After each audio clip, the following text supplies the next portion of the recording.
Good morning, student. Today's classes factors affecting working capital. कार्यशील पूंजी को प्रभावित करने वाले घटक। कार्यशील पूंजी को प्रभावित करने वाले प्रमुख घटक निम्न प्रकार के हैं। पहला, फर्स्ट, व्यवसाय की प्रकृति, नेचर ऑफ बिजनेस। कार्यशील पूंजी को निर्धारित करने वाला प्रमुख घटक व्यवसाय की प्रकृति है। जनोपयोगी वास्तविक इकाइयों जैसे रेलवे, सड़क, गैस आदि में अपेक्षाकृत कम कार्यशील पूंजी होती है। इनकी सेवाओं की निरंतर मांग रहती है और उनका भुगतान तत्काल होता रहता है। इसके विपरीत निर्माणी तथा व्यावसायिक इकाइयों में जहां काफ़ी माल स्टॉक में रखना पड़ता है तथा माल का उधार विक्रय होता है, कार्यशील पूंजी अधिक रखनी पड़ती है।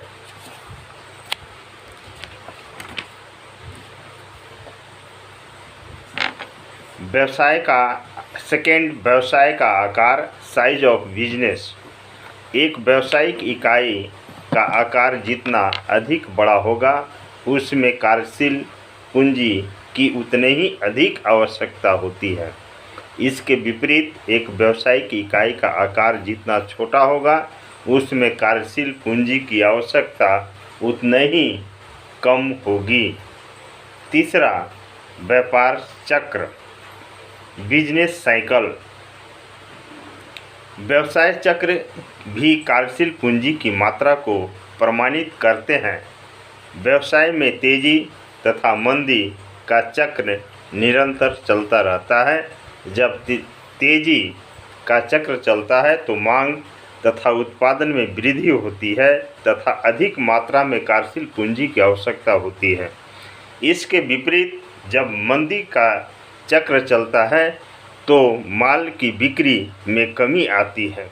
इसके परिणाम स्वरूप मूल्यों तथा उत्पादन दोनों में गिरावट आती है। अतः हम कह सकते हैं कि कम मात्रा में कार्यशील पूंजी की आवश्यकता होती है। चौथा, लाभांश नीति, डिविडेंड पॉलिसी।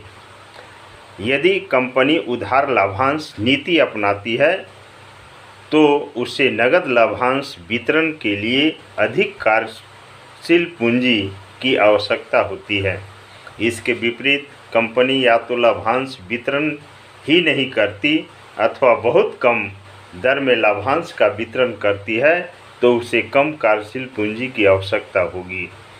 पाँचवा, प्रतियोगिता का स्तर, लेवल ऑफ कंपटीशन।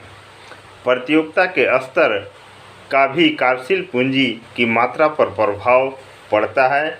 बाजार में जितना तीव्र प्रतियोगिता होगी उतने ही अधिक कार्यशील पूंजी की आवश्यकता होगी। ग्राहकों को आकर्षित करने के लिए उधार नीति अपनाई जा सकती है एवं विभिन्न प्रकार की छूटें, डिस्काउंट एवं रियायतें दी जा सकती है। इसके विपरीत प्रतियोगिता के अभाव में कम मात्रा में कार्यशील पूंजी की आवश्यकता होती है। इसका कारण यह है कि माल का क्रय नगद होता है तथा ग्राहक अग्रिम भुगतान भी कर देते हैं। छठा, निर्माण प्रक्रिया की अवधि, पीरियड ऑफ मैन्युफैक्चरिंग प्रोसेस। यदि निर्माण प्रक्रिया अधिक समय लेने वाली हो तो वास्तविक तौर पर कच्चे माल को निर्मित माल में बदलने के लिए अधिक समय चाहिए। अतः अधिक कार्यशील पूंजी की उसमें आवश्यकता होती है। सातवां, बैंकिंग संबंध, बैंकिंग रिलेशन।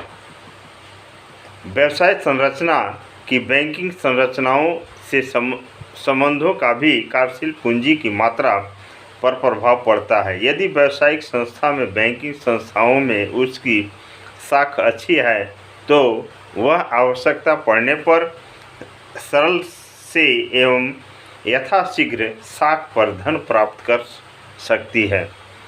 इसके विपरीत बैंकिंग संस्थाओं में अस्वस्थ संबंधों के होने की दशा में उसे अधिक कार्यशील पूंजी की आवश्यकता होगी। Thank you student. Next day आगे कंटिन्यू करेंगे।